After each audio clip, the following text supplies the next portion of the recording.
Hello and welcome to Thought of the Day. This week we've been thinking about humility, and I wanted to share a quote with you. Today's quote comes from the Reverend Jesse Jackson, who's a human rights activist who's been campaigning for people to have equal rights regardless of their race for many years in America and across the world.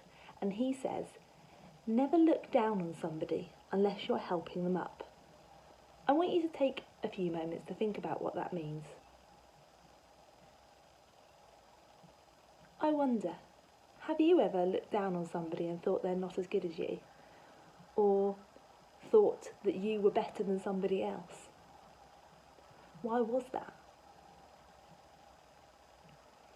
It's really easy to get lost in what we're capable of and what others aren't capable of, and to be quite negative or critical of them.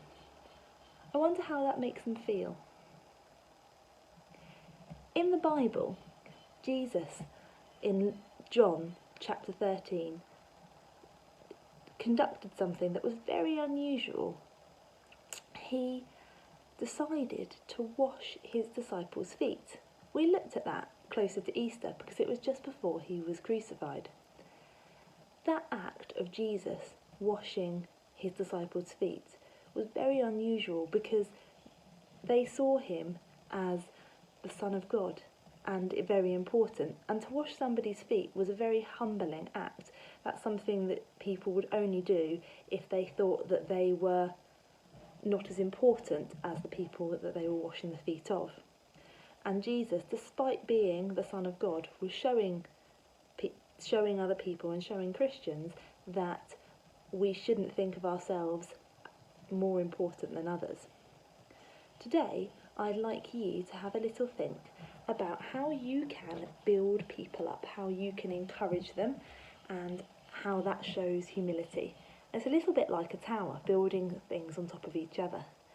The more positive and kind things that we say to one another, the taller and the stronger that person feels. And when we say something negative, it's like they can be crushed and they can feel really, really low. So today, what I'd like you to think about is saying positive things to one another and saying kind things to one another to build them up. Perhaps share that story with other people in your family or in your bubble so that they can think about ways to encourage you too. You might even want to build a tower to remind yourself how you can build others up. Have a lovely day.